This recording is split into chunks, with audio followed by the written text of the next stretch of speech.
আছে কয়টা? 200টা। আর রুকু আছে 20টা।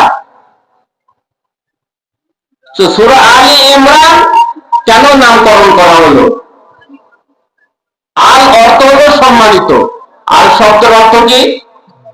সম্মানিত। আর ইমরান মানে ইমরান। ইমরান দিয়ে কি বোঝানো হয়েছে? আল্লাহ কি বোঝাইছে? ইমরান দ্বারা বোঝানো হয়েছে হযরত মূসা আলাইহিস সালাতু ওয়াস সালামের বাবার নাম। এই ইমরান দ্বারা বোঝানো হয়েছে হযরত মারিয়াম আলাইহিস সালাতু ওয়াস সালামের বাবার নাম। ঈসা আলাইহিস সালাতু ওয়াস সালামের নানার নাম। তো মূসা আলাইহিস সালাতু ওয়াস সালাম হযরত মারিয়াম আলাইহিস সালাতু ওয়াস সালামের বাবার নাম হলো ইমরান। আল্লাহ তাআলা এই দুই বংশের নামে আলী ইমরানকে নামকরণ করেছে, বলেন সুবহানাল্লাহ। শুধু এই দুটি বংশই সীমাবদ্ধ না, এই সূরা আলী ইমরানের দ্বারা যত বংশ পৃথিবীতে আছে, প্রসিদ্ধ বংশ, সমস্ত বংশকে বোঝানো হয়েছে। তো ইমরান অর্থ হলো সম্মানিত, এটা আমরা বুঝলাম। আর অর্থ সম্মানিত, ইমরান মানে ইমরানের অর্থ আমরা জানলাম, বুঝলাম। তো আল্লাহ তাআলা আলী কেন বললেন? তাফসীর অকানিতে আসছে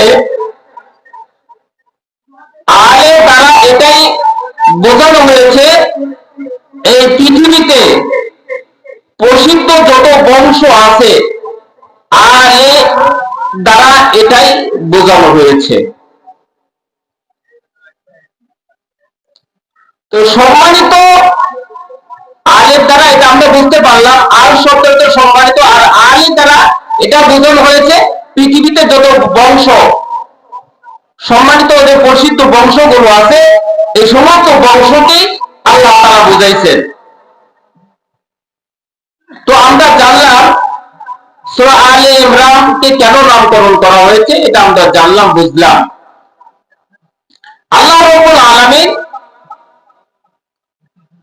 এই সূরা আলে ইমরানের ভিতরে অত্যন্ত গুরুত্বপূর্ণ 6টা বিষয় দিয়ে আলোচনা করেছেন, উল্লেখ করেছেন।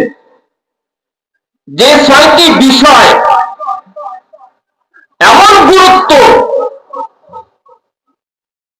যেটা আমাদের সারা পৃথিবীর মানুষের ভিতরে 6টা বিষয় আছে।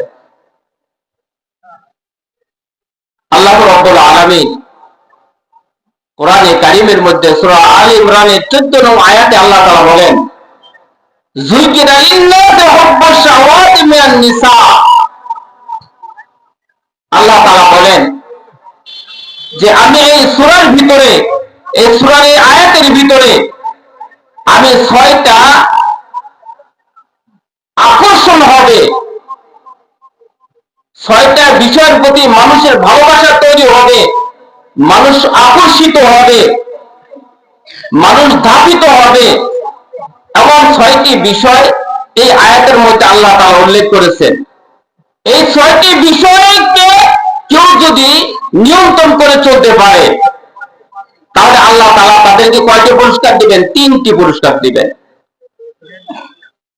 কেউ যদি 6টি গুরুত্বপূর্ণ বিষয়কে যদি নিজেকে নিয়ন্ত্রণ করতে পারে 6টা বিষয়ের উপরে, তাহলে আল্লাহ তাআলা কয়টা পুরস্কার দান করবেন?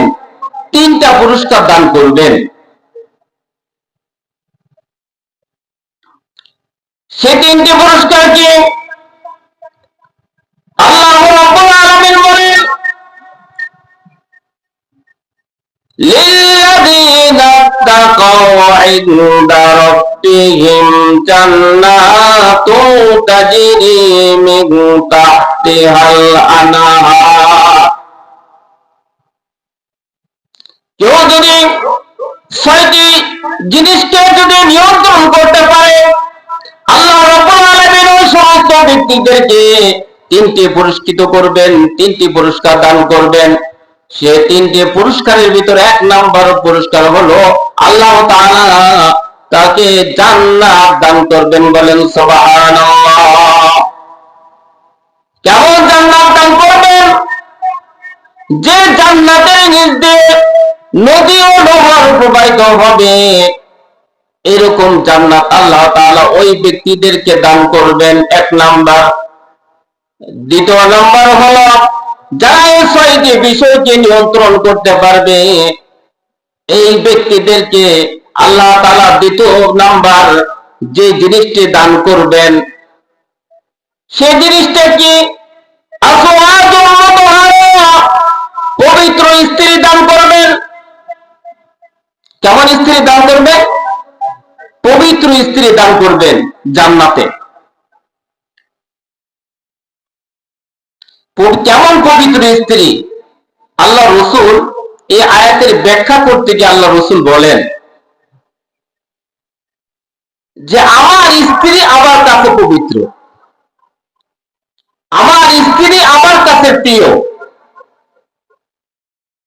অথচ আমাদের স্ত্রী আমাদের কাছে প্রিয় না। আল্লাহ রসুল এই আয়াতের উপর ব্যাখ্যা করে বলছেন,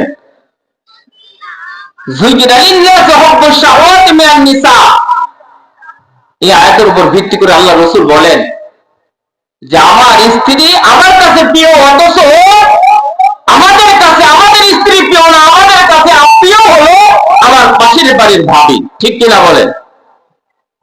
আমাদের পাশের বাড়ির ভাবি আমাদের কাছে প্রিয়। একটু আমরা চিন্তাও করি না যে আমার প্রিয়, যার সাথে আমার পরকীয়া, যার সাথে আমার ভালোবাসা, সে তো পরের স্ত্রী, সে তো আমার স্ত্রী না, সে কোনোদিন আমার স্ত্রী হবেও না। তাহলে তার চিন্তায় কেন আমার জীবনটা আমি শেষ করলাম? তার চিন্তায় কেন আমার সংসার শেষ করে দিলাম? আজকে পরের স্ত্রীর পিছনে পড়ে আজকে আমার সংসার গুলো শেষ, সব শেষ। খুব কম মানুষই পাওয়া যায়। আল্লাহ রসুল যেটা বলছেন, এই আয়াতের উপর ব্যাখ্যা করে বলছেন রসুল যে আমার স্ত্রী আমার কাছে প্রিয়। এই কথাটা বলার মতো আমাদের ভিতরে খুব কম লোকই আছে যে আমার স্ত্রী আমার কাছে প্রিয়। পরের বাড়ির পিঠা খেতে লাগে মিঠা, আমাদের কাছে এটা ঠিক কিনা? পাশের বাড়ির ভাবি আমার কাছে ভালো লাগে, অন্যের বউ দেখলে আমার কাছে ভালো লাগে। ভাই, তোমার সংসারে কিভাবে সুখ আসবে? ভাই,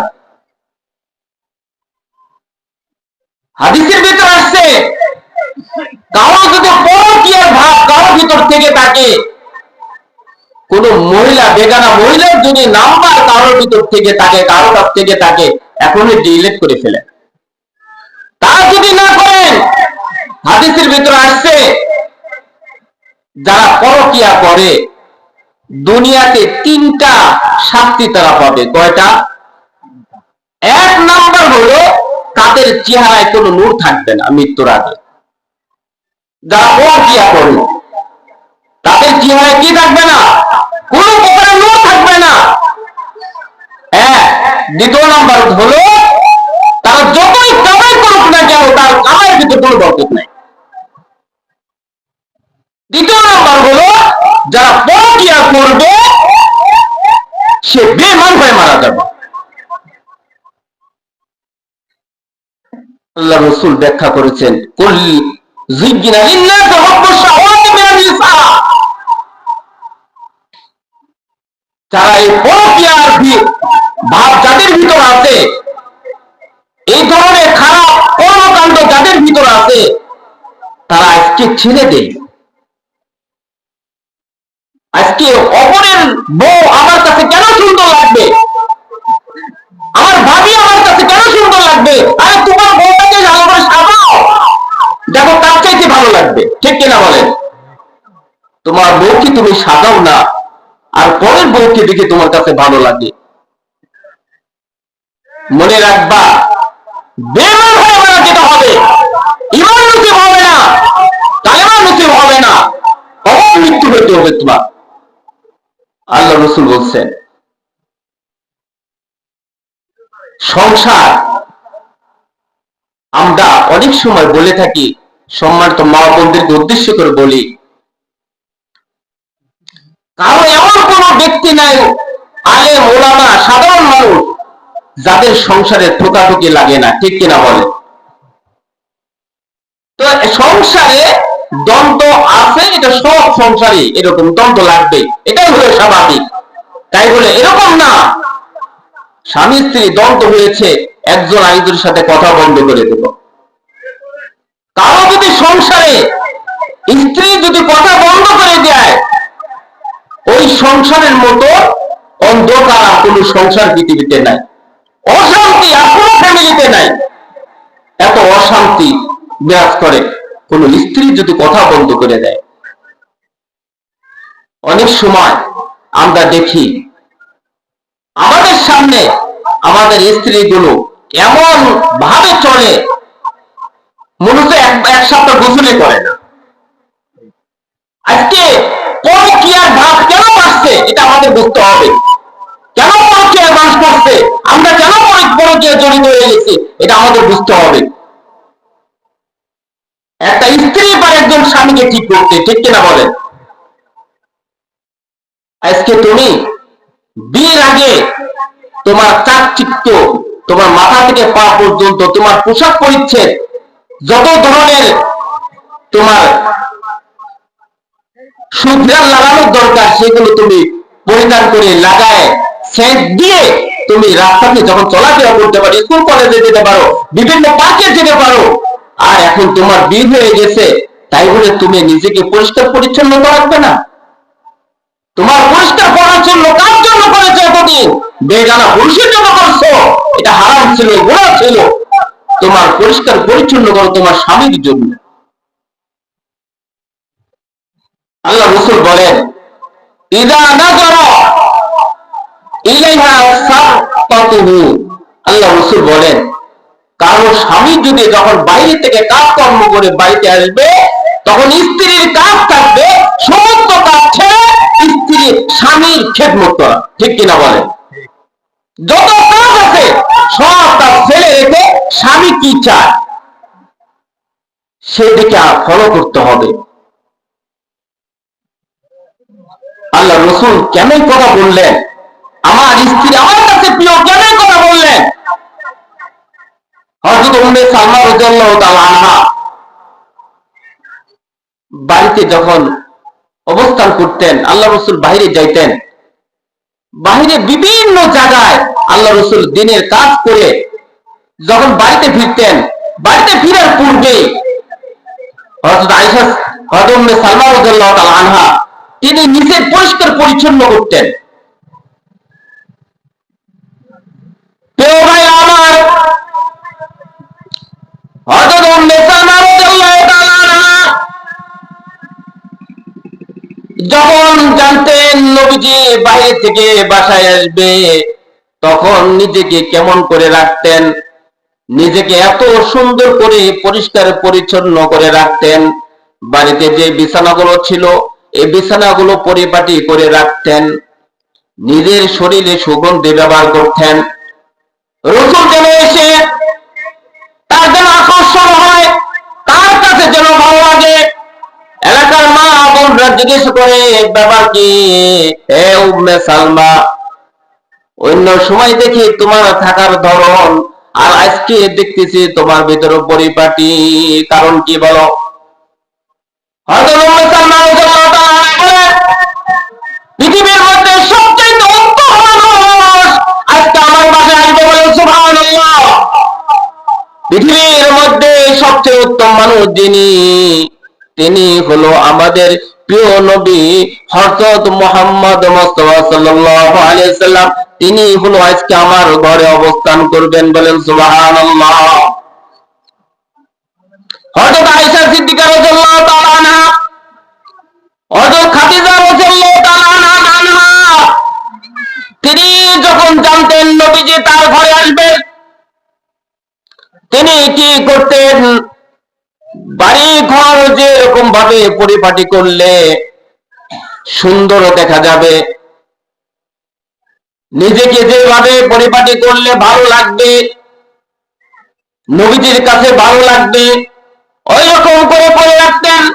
শুধু তাই নয়, নবীজি যদি আসতে রাত অনেক হয়ে যেত, হযরত খাদিজা রাদিয়াল্লাহু তাআলা আনহা তিনি দরজার কাছে হেলান দিয়ে দাঁড়ায় থাকতেন। হযরত খাদিজা রাদিয়াল্লাহু তাআলা আনহা দাঁড়ায় থাকতেন, নবীজি কখন আসবেন আর ডাক দেওয়া মাত্রই দরজাটা খুলে দেবে। অনেক মানুষ জিজ্ঞাসা করলো, ও খাদিজা, তুমি কি রাত্রে ঘুমাও না? নবীজি জিজ্ঞাসা করলেন, ও খাদিজা, তোমাকে ডাকা মাত্রই তুমি দরজা খুলে দাও, তুমি কি রাত্রে ঘুমাও না? হযরত খাদিজা রাদিয়াল্লাহু তাআলা আনহা বললেন, ইয়া রাসূলুল্লাহ, ইয়া হাবিবাল্লাহ, আপনি আমার বাড়িতে আসবেন, আপনি আমার বাসায় আসবেন, আমার রুমে থাকবেন, আপনি এসে দরজার কাছে দাঁড়িয়ে থাকবেন, কষ্ট পাবেন, এটা আমি সহ্য করতে পারবো না। এই কারণে আল্লাহ তাআলা নবীজিকে বললেন, আমার বন্ধু, ইয়া রাসূলুল্লাহ, ইয়া হাবিবাল্লাহ, আমার দোস্ত, আমার বন্ধু, তুমি খাদিজাকে একটা সুসংবাদ জানায়া দাও। কেমন সুসংবাদ?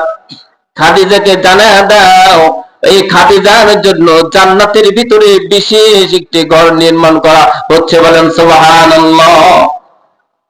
খাদিজার জন্য সুন্দর একটা ঘর তৈরি করা হয়েছে। কেমন ঘর? যে ঘরের ভিতরে সুখে শান্তিতে থাকবে, বাহিরের কোনো আওয়াজ এই ঘরের ভিতরে প্রবেশ করবে না।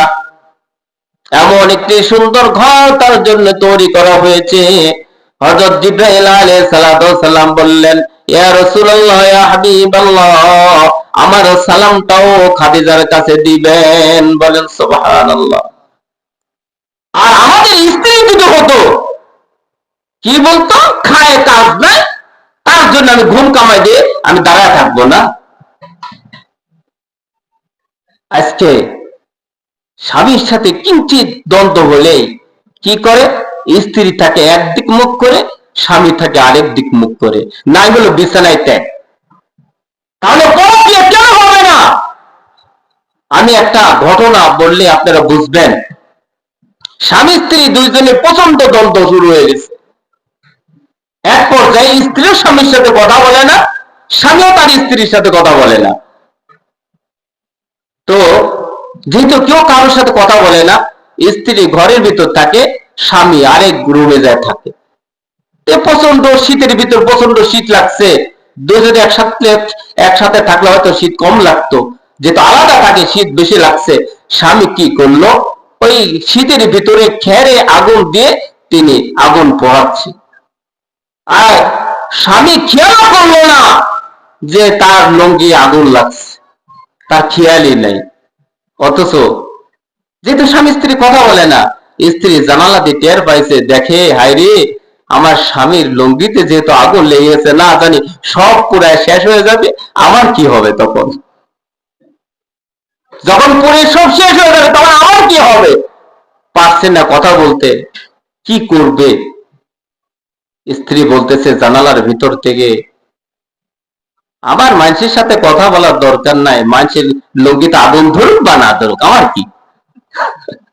চিন্তা কর, এর নাম হলো মহিলা। এই জন্য সম্মানিত বাগান আমার, আজকে পরকীয়ার ভাব কেন হচ্ছে? যে কিঞ্চিত পরিমাণ দ্বন্দ্বের কারণে স্বামী স্ত্রী বিচ্ছিন্ন হয়ে যাচ্ছে। স্বামী তার স্ত্রীকে বাদ দিয়ে অপর বেগানা মহিলার পরের স্ত্রীর প্রতি আসক্ত হয়ে যাচ্ছে।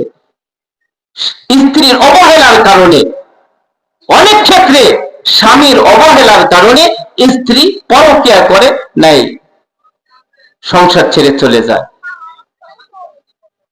তো আল্লাহ রসুল কি বললেন? নবীজি বললেন, আমার স্ত্রী আমার কাছে প্রিয়। নবীজি বললেন, দ্বিতীয় নাম্বার প্রিয় কি? নবীজি বললেন, দ্বিতীয় নাম্বার প্রিয় হলো সুগন্ধি ব্যবহার করা আমার কাছে হলো প্রিয়। তৃতীয় নাম্বার হলো, নবীজি বললেন, তৃতীয় নাম্বার প্রিয় জিনিসটা হলো আমার কাছে হলো নামাজ। তৃতীয় যে জিনিসটি নবীজি বললেন আমার কাছে প্রিয় হলো নামাজ, অথচ আমাদের কাছে আমাদের প্রিয় নামাজ না, আমাদের কাছে প্রিয় হলো দুনিয়ার ধন সম্পদ, টাকা পয়সা, গাড়ি বাড়ি, এইগুলো হলো আমাদের কাছে প্রিয়, নামাজ আমাদের কাছে প্রিয় না।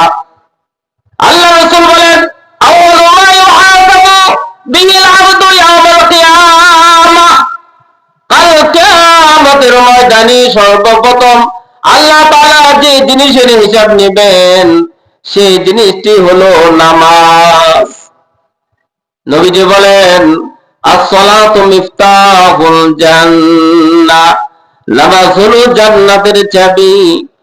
এই চাবি আমরা কিভাবে কামাই করব? মৃত্যুর পরে কামাই করব কিনা? মৃত্যুর পরে শত চেষ্টা যদি আমরা করি জান্নাতের চাবি আমরা কামাই করতে পারবো না। এই জান্নাতের চাবি আমরা যদি কামাই করতে চাই তাহলে দুনিয়া থেকে আমাদের কামাই করে নিয়ে যেতে হবে। মৃত্যুর পরে আমরা যদি চেষ্টা করি জান্নাতের চাবি আমরা কামাই করতে পারবো না। প্রিয় ভাইরা আমার, আল্লাহ রাসূল বলেন লাইসা বাইনাল আবদি ওয়া বাইনাল কুফরি ইল্লা তারকুস সালাহ, একজন মুসলমান একজন কাফেরের ভিতর হলো যোগসূত্র হলো নামাজ ছেড়ে দেওয়া। কেউ যদি নামাজ ইচ্ছা করে ছেড়ে দেয় সে কুফরি পর্যন্ত পৌঁছে যায়। আল্লাহ রাসূল বলেন মান হাফাযা আলাইহা কানাত লাহু নূরুন ওয়া বুরহানান ওয়া নাজাতান ইয়াউমাল কিয়ামাহ, কাল কিয়ামতের ময়দানে কেউ যদি দুনিয়াতে বেঁচে থাকা অবস্থায় নামাজের প্রতি যত্নবান হয়, নামাজের রক্ষণাবেক্ষণ করে, নিয়মতান্ত্রিক সময় মতন যদি কেউ যদি নামাজ আদায় করে, কাল কিয়ামতের ময়দানে ওই ব্যক্তির জন্য নামাজ হলো তার জন্য দলিল হবে, জান্নাতের কারণ হবে। বলেন সুবহানাল্লাহ। আর যদি কেউ নামাজের প্রতি যত্নবান না হয়, সময় মতো কেউ যদি নামাজ আদায় না করে, নামাজ ছেড়ে দেয়, কাল কিয়ামতের ময়দানে এই নামাজ তার জন্য নূর হবে না, এই নামাজ তার জন্য জান্নাতের কারণ হবে না, দলিল হবে না। আর এই সমস্ত ব্যক্তিদেরকে কি করা হবে? নবীজি বলেন যারা দুনিয়াতে এসে রাজত্বের মোহে পড়ে যারা নামাজকে ছেড়ে দিল, আল্লাহর বিধিবিধানকে ছেড়ে দিল, ওই ব্যক্তিদের হাসর হবে ফেরাউনের সাথে। কার সাথে হাসর হবে? যারা রাজত্বের মোহে পড়ে, যারা আল্লাহকে ভুলে গেল, রসুলকে ভুলে গেল, তাদের স্থান কোথায় হবে? তাদের স্থান হবে জাহান্নাম। আর হাসর নাসর হবে কার সাথে? ফেরাউনের সাথে। আর যারা অর্থ সম্পদের মূল্যে পড়ে যারা নামাজকে ছেড়ে দিবে, আল্লাহর বিধিবিধানকে ছেড়ে দিবে, এই সমস্ত ব্যক্তিদের হাসর নাসর হবে কার সাথে? কারুনের সাথে। আর যারা কৃষি কাজের কারণে আদর হয়েছে জমিতে কাজে ব্যস্ত, কাজ এখনো শেষ হয় নাই, কিছু মানুষ বলে ভাই আসো মসজিদে নামাজ পড়তে যায়, উত্তর দেয় আমার এখনো কাজ শেষ হয়নি। রাসূল বলেন এই সমস্ত ব্যক্তিদের মৃত্যুর পরে হাসর হবে উবাই ইবনে খালদের সাথে।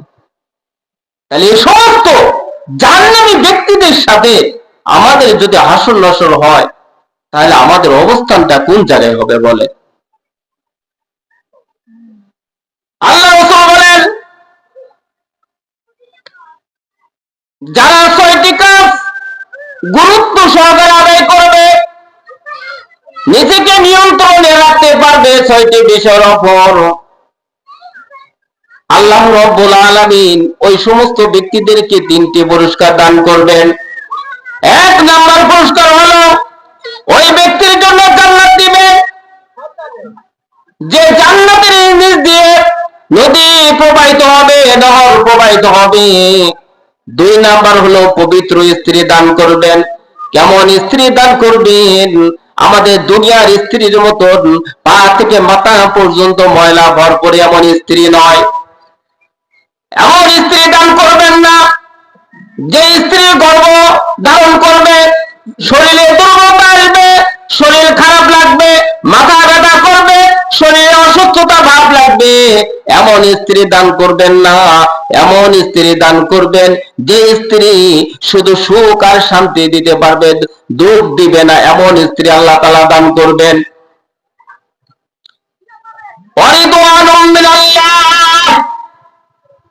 তৃতীয় নাম্বার যে পুরস্কারটি আল্লাহ তাআলা আমাদেরকে দান করবেন সেটা হলো আল্লাহ রাব্বুল আলামিন আমাদের প্রতি রাজি ও খুশি হয়ে যাবেন। এই তিনটি পুরস্কার আল্লাহ আমাদেরকে দান করবেন কয়টি কাজ করলে? ছয়টি কাজ করলে। কয়টি কাজ করলে? ছয়টি কাজ করলে এই তিনটি পুরস্কার আল্লাহ আমাদেরকে দান করবেন। সে ছয়টি কাজ কি?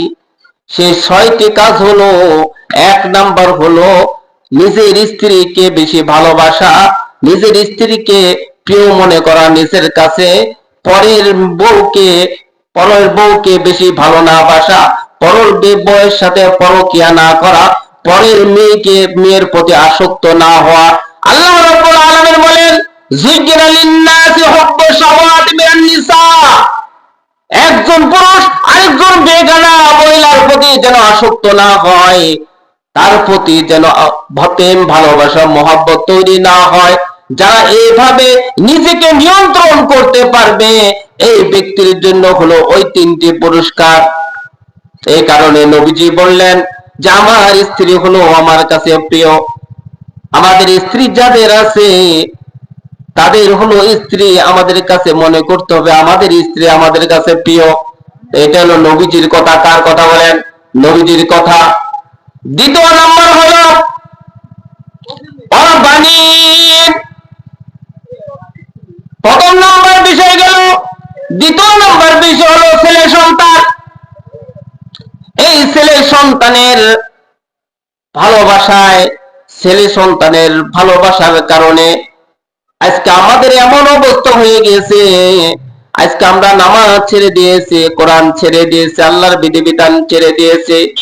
এই কারণে আল্লাহ রাব্বুল আলামিন বলেন, ইয়া আইয়ুহাল্লাযীনা আমানু লা তুলহিকুম আমওয়ালুকুম ওয়ালা আওলাদুকুম আন যিকরিল্লাহ ওয়া মান ইয়াফআল যালিকা ফাউলাইকা হুমুল খাসিরুন। আল্লাহ রাব্বুল আলামিন বলেন, ইয়া আইয়ুহাল্লাযীনা আমানু, হে ঈমানদারগণ, লা তুলহিকুম আমওয়ালুকুম ওয়ালা আওলাদুকুম, তোমাদের ছেলে সন্তান, তোমাদের অর্থ সম্পদ, তোমাদের টাকা পয়সা যেন আমাকে ভুলায় না দেয়। আল্লাহ রাব্বুল আলামিনের কথা। ওর বাণীর এই ছেলে সন্তানের মোহে, ছেলে সন্তানের ভালোবাসার কারণে আজকে আমরা আল্লাহকে ভুলে গেলাম, রসুলকে ভুলে গেলাম, আর যার কারণে এই দুনিয়াতে আমরা বিভিন্ন প্রকারের মুসিবতে আমরা পড়ে আছি। কেমন মুসিবতে পড়ে আছি?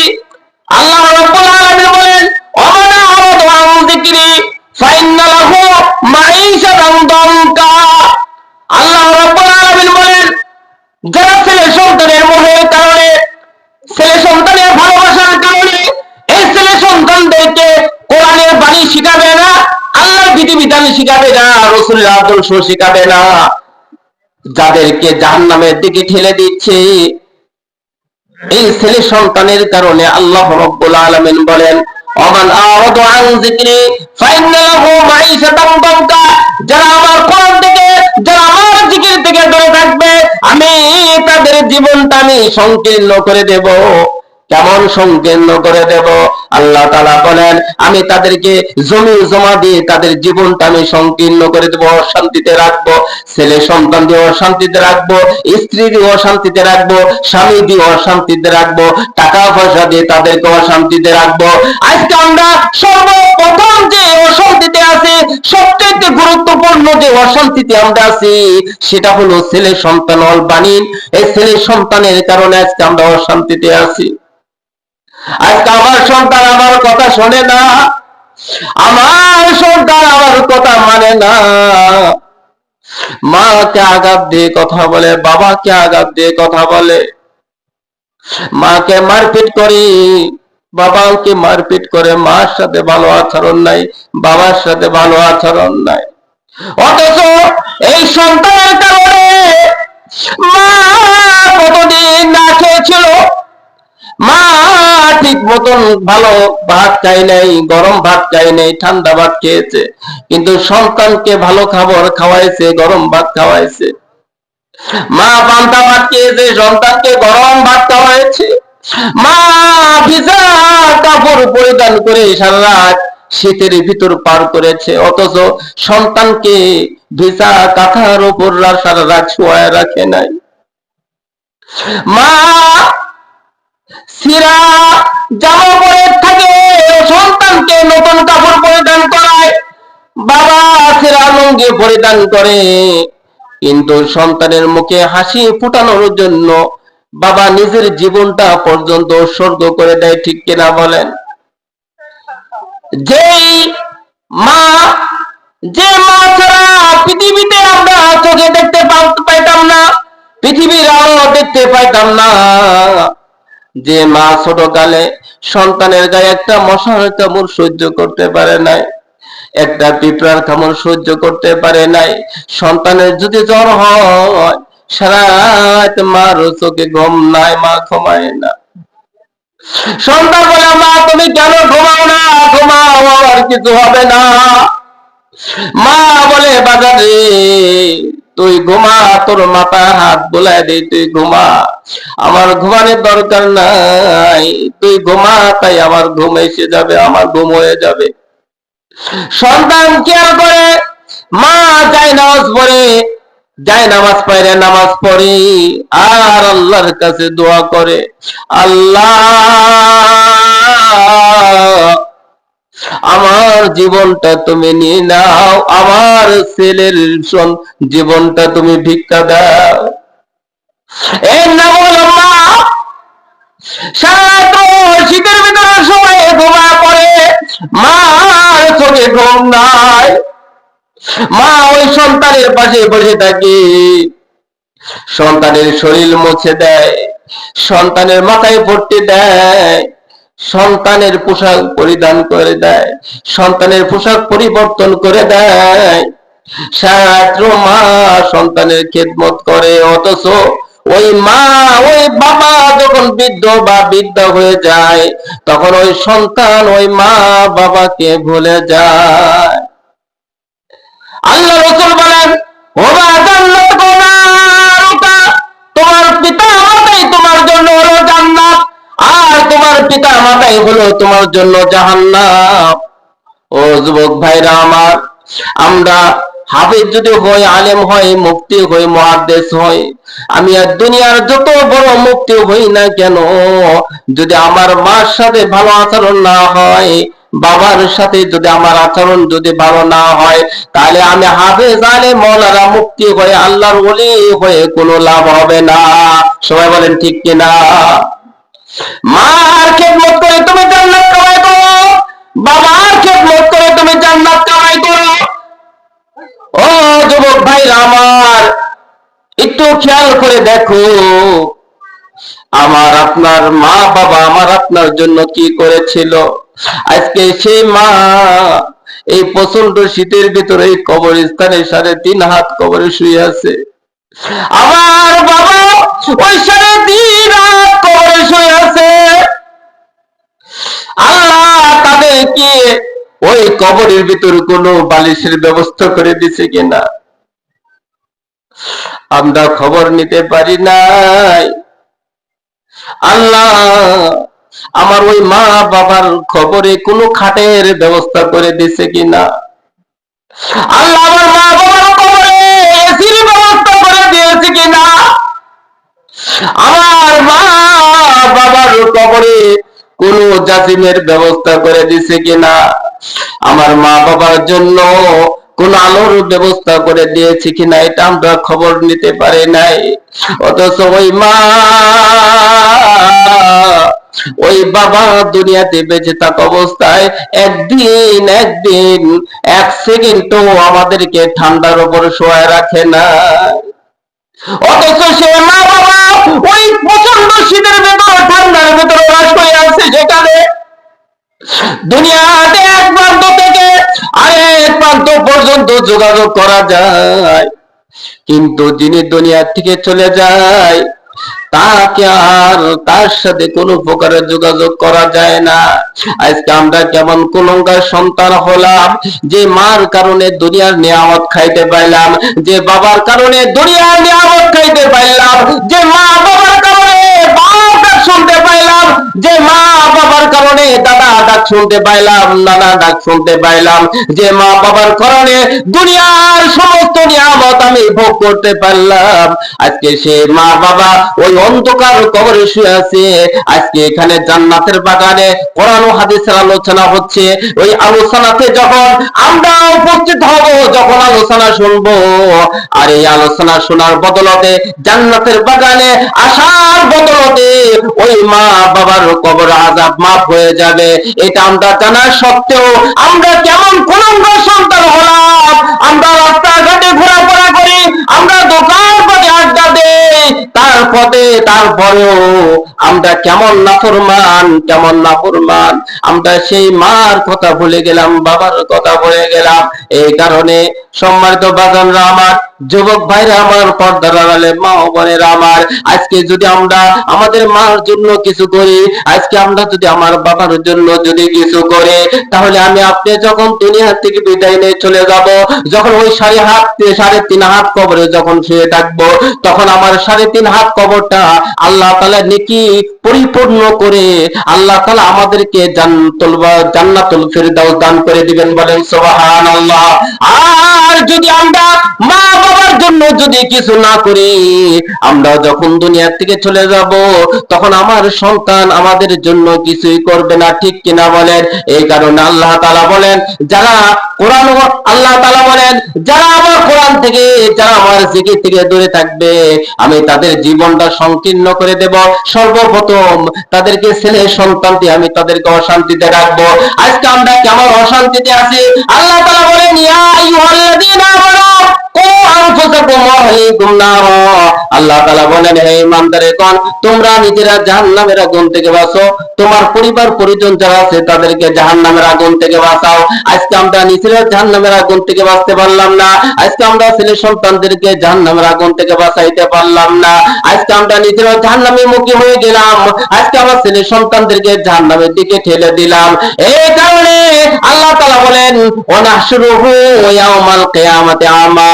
যারা এই অবস্থা হবে, যারা আল্লাহর বিধিবিধান থেকে দূরে চলে যাবে, যারা আল্লাহর জিকিরকে যারা ভুলে যাবে, আল্লাহ কোরআনকে যারা ভুলে যাবে, আল্লাহর বিধিবিধানকে যারা ভুলে যাবে, আল্লাহ তাআলা বলেন, ওয়ানাহশুরুহু ইয়াওমাল কিয়ামাতি আমা। হাসরের ময়দানে আল্লাহ তাআলা তাদেরকে অন্ধ করে উঠাবেন। হাসরের ময়দানে যখন ওই জাহান্নামীদেরকে অন্ধ করে উঠাবেন, ওই জাহান্নামীরা বলবে, আল্লাহ, ও আল্লাহ, তুমি কেন আমাদেরকে অন্ধ করে উঠাইলা কবরের ভিতরে? দুনিয়াতে অন্ধ ছিলাম না, দুনিয়াতে তুমি আমাদেরকে চক্ষু দিয়েছিলে, যে চক্ষু দ্বারা দুনিয়ার সমস্ত নিয়ামত দেখে দেখে খাইতাম, সমস্ত নিয়ামত ব্যবহার করতাম, পথ দেখতাম, মা বাবাকে দেখতাম, ছেলে সন্তানদেরকে দেখতাম, নাতি পুতিদেরকে দেখতাম, দুনিয়ার সব কিছু চোখে দেখে দেখে করতে পারতাম। কিন্তু আজকে কেমন ব্যবহার হলো, আজকে আমরা কি করলাম, কি অন্যায় করলাম, আজকে আমাদেরকে এই কবরের ভিতরে অন্ধ করে ওঠানো হলো কেন? আল্লাহ তাআলা বলেন, ক্বালা কাযালিকা আতাতকা আয়াতুনা ফানাসিতাহা। আল্লাহ তাআলা বলেন, বিবেক দিয়েছিলাম, বুদ্ধি দিয়েছিলাম, সবকিছু আমি আল্লাহ তোমাকে দিয়েছিলাম। তোমার জ্ঞান, বুদ্ধি, বিবেক, বিবেচনা আমি আল্লাহ তোমাকে সব কিছু দিয়েছিলাম। এই সব কিছু দেওয়ার পরেও তোমরা কি করতে? আমাকে ভুলে যাইতে, আমার রসুলকে ভুলে যাইতে। দুনিয়াতে যেহেতু আমাকে ভুলে গিয়েছো, আমার রসুলকে ভুলে গিয়েছো, আমার কোরআনকে ভুলে গিয়েছো, অকাদালিকা লিয়াউমা তুনসা, আমি আল্লাহ আজকে তোমাদেরকে ভুলে যাব। আল্লাহ রাব্বুল আলামিন যদি আমাদেরকে ভুলে যায় তাহলে আমাদের জাহান্নাম ছাড়া কোনো গতি হবে না। আল্লাহ তাআলা যেন আমাদেরকে ভুলে না যায়, রসুল যেন আমাদেরকে ভুলে না যায়, রসুলের যেন আমরা সুপারিশ পেতে পারি, সে লক্ষ্যেই দুনিয়া থেকে সেই ব্যবস্থা আমাদের করে যেতে হবে। আর দুনিয়া থেকে যদি সেটা না করতে পারি তাহলে মৃত্যুর উপরে সদা সর্বদাই যদি আফসোস করে কোনো লাভ হবে না। ও আমার বাজাররা, আমার যুবক ভাইরা, আমার পর্দার আমার মা ও বোনেরা আমার, পৃথিবীতে আল্লাহ তাআলা ৬টি জিনিসের উপর পৃথিবীর মানুষকে আকর্ষিত করে রেখেছেন, ভালোবাসা দিয়ে রাখছেন, এটা আল্লাহ তাআলা করছেন। এই ৬টি জিনিসের প্রতি আল্লাহ যে ভালোবাসা আমাদেরকে দিয়েছেন, এই ভালোবাসাগুলো যদি নিয়ন্ত্রণ করে রাখতে পারি, আল্লাহ তাআলা মৃত্যুর পরে ৩টা আমাদেরকে পুরস্কার দান করবেন। সে ৩টা, ১ নাম্বার হলো আল্লাহ তাআলা উত্তম আমাদেরকে জান্নাত দিবেন। ২য় নাম্বার হলো পবিত্র স্ত্রী দিবেন। ৩য় নাম্বার হলো আল্লাহ আমাদের প্রতি রাজি ও খুশি হয়ে যাবেন। সে ৬টা বিষয়ের ভিতরে ২ নাম্বার বিষয় বলা হলো ছেলে সন্তান। আর ৩য় নাম্বার বিষয় হলো অল কনাতিরিল মুকান্তারাতি মিনাজ যাহাবি ওয়াল ফিদ্দা। ৩য় নাম্বার বিষয়, যে জিনিসের প্রতি পুরুষের চাইতে মহিলাদের বেশি আকর্ষণ থাকে, সেটা হলো সোনার রূপা। এই সোনার রূপার প্রতি আমাদের এত প্রেম, এত ভালোবাসা, এটাকে যদি আমরা নিজেকে নিয়ন্ত্রণ করতে পারি তাহলে মৃত্যুর পর আমরা সেই ৩টা পুরস্কার পাবো। এই হলো ৩য় নাম্বার। আর ৪র্থ নাম্বার হলো অল খাইলিল মুসাওয়ামাতি, অল খাইলিল মুসাওয়ামা। ৪র্থ নাম্বার যে বিষয়ের প্রতি নিজেকে সংযত রাখতে হবে, নিয়ন্ত্রণে রাখতে হবে, সেটা হলো কি? যানবাহন। ঘোড়া হইতে পারে, মোষ হইতে পারে, মোটর সাইকেল হইতে পারে, গাড়ি হইতে পারে। আজকে আমাদের যানবাহনের কারণে আমাদের এমন অবস্থা হয়েছে, যুবকদের এমন অবস্থা হয়েছে, যুবকরা যখন গাড়ি নিয়ে রাস্তা দিয়ে চলে তখন তারা কে কোন গাড়ি সামনেতে আসলো কি আসলো না, তাদের গাড়ি চালানোর ধরন দেখলে মনে হয় যে আজরাইল মনে হয় ওই গাড়ির চাকাতে ঘুরতেছে, কখন জানি তার জান কবজ করে নেবে। এমন যুবকদের অবস্থা। যুবক ভাইদের উদ্দেশ্যে আমি কয়েকটি কথা বলি। বর্তমান যুবকদের যে অবস্থা দাঁড়াইছে, ভবিষ্যতে আমরা অন্ধকার দেখছি। এরা দেশকে কিভাবে চালাবে? কারণ এদের অবস্থা হলো রাত দিন ২৪ ঘন্টা হলো মোবাইল আর মোবাইল। এই মোবাইলে পরকিয়া, মোবাইলে ফ্রি ফায়ার। বাবা খেয়াল করছে না, মা খেয়াল করছে না, আমার সন্তান কি করছে, সন্তানের চোখ চলে যাচ্ছে। একটা ঘটনা বললে আপনারা বুঝবেন, সংক্ষিপ্ত ভাবে আমি বলি। এক যুবক রাত দিন ২৪ ঘন্টা মোবাইলে শুধু ভিডিও দেখে, পর্নোগ্রাফি দেখে, বিভিন্ন নেকের ছবি দেখে, সারা রাত চলে যায়। ফজরে যখন আওয়াজ শুরু হয় তখন সে ঘুমায়। মা বলে, বাজান ফজর আজান হয়েছে, ওঠো, তোমার বাবার সাথে মসজিদে যাও। সে মার ডাক, বাবার ডাকের দিকে কোনো কর্ণপাত করে না, খেয়াল করে না বাবা কি বললো, মা কি বললো, সে ঘুমায়। এভাবে কিছুদিন চলতে চলতে হঠাৎ করে একদিন সে পুকুরে গেছে গোসল করার জন্য। আল্লাহ বলেন, ও আমার বান্দা, ও দেখো আমার প্রতিদান, কেমন প্রতিদান দেখো। এই যুবক যখন কাপড় নিয়ে পুকুর ধারে গেছে, পুকুরে গোসল করবে, যেই না ঝাঁপ দিয়েছে, ওই পুকুরের ভিতরে দুইটা লাঠি গাড়া ছিল চুপকা করা। সে ডুব দেওয়ার সঙ্গে সঙ্গে যখন ঝাঁপ দিল, ঝাঁপ দেওয়ার সঙ্গে সঙ্গে চোখের ভিতরে ঢুকে চোখ বন্ধ হয়ে গেছে। চিন্তা করে দেখেন আল্লাহ কিভাবে আমাদেরকে সতর্ক করে দিচ্ছেন। আমাদের শিক্ষা কিভাবে পেতে হবে বলেন। যুবকদেরকে উদ্দেশ্য করে বলি, তারা কিছুদিন পরে তাদের ব্রেনে তার ছিঁড়ে যাবে, তারা পাগল হয়ে যাবে। পরবর্তী প্রজন্ম কিভাবে যে দেশ চালাবে, এটা খুব কঠিন হয়ে দাঁড়াবে। তারা এই মোবাইলের কারণে, ফ্রি ফায়ারের কারণে, কিছু যুবক দেখবেন রাত 11টা না 12টা নয় গুম হয়ে বসে। আর তারা মোবাইল নিয়ে এমন ব্যস্ত, আসমান থেকে যদি একটা বড় করে তাও খেয়াল করবে না। তারা মা বাবা যদি মনে ভূত হয়ে যায়, তার সন্তান খেয়াল করবে না আমার মা বাবার কি হয়েছে। তারা সেই মোবাইলের প্রতি এতটা গুরুত্ব তাদের। এজন্য যুবক ভাইদেরকে উদ্দেশ্য করে বলি, এখনো সময় আছে, এখনো শুধরানোর সময় আছে। তওবা করে আল্লাহর দিকে ফিরে আসি, রসুলের দিকে ফিরে আসি। তো যে কথা বলতেছিলাম, আল্লাহ রাব্বুল আলামিন বলেন, ৪র্থ নম্বর বিষয় গেল, ৫ম নম্বর বিষয় হলো অল আনআম, গবাদি পশু পাখি।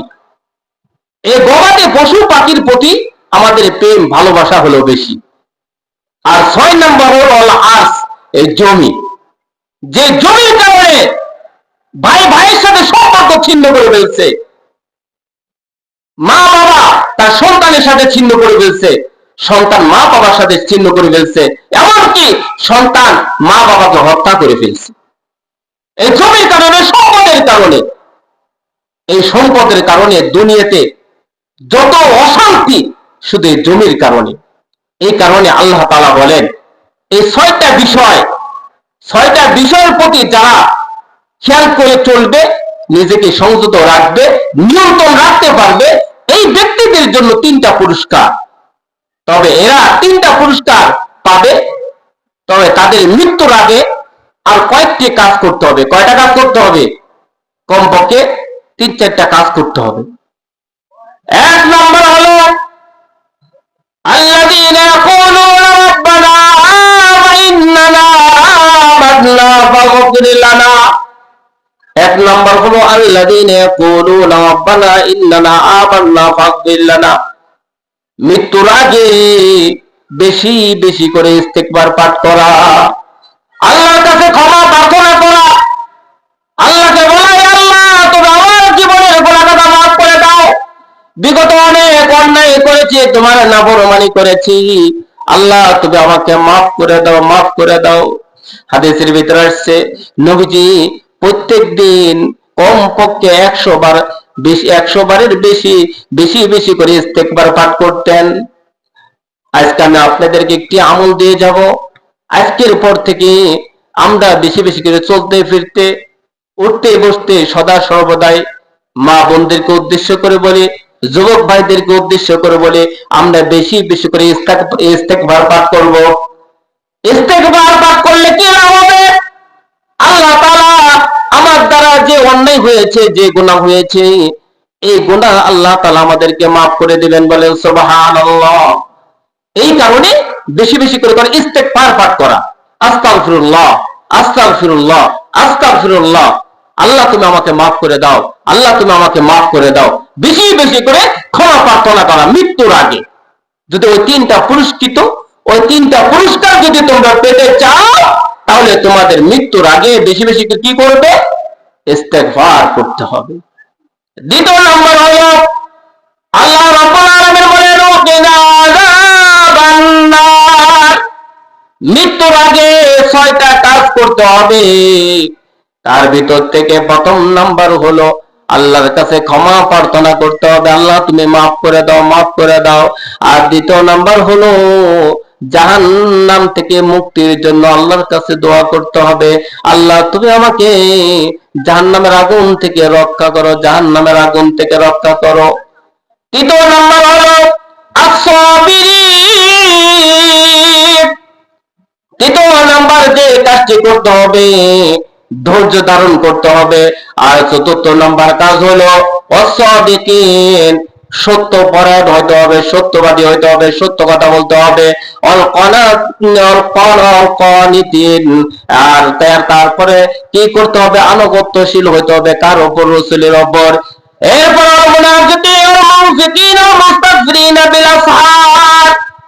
সাধ্য অনুযায়ী আল্লাহ রাস্তায় ব্যয় করতে হবে। দুনিয়াতে যখন তুমি এসেছিলে তোমার অর্থ সম্পদ টাকা পয়সা গাড়ি বাড়ি কোনো কিছুই ছিল না। এই জমিনের ওপরে একটা ঘর তোমার দরকার, ঘরের ব্যবস্থা আল্লাহ করে দিলেন। তোমার স্ত্রী দরকার, স্ত্রীর ব্যবস্থা করে দিলেন। তোমার স্বামী দরকার, স্বামীর ব্যবস্থা করে দিলেন। তোমার অর্থ সম্পদ দরকার, তাও আল্লাহ ব্যবস্থা করে দিলেন।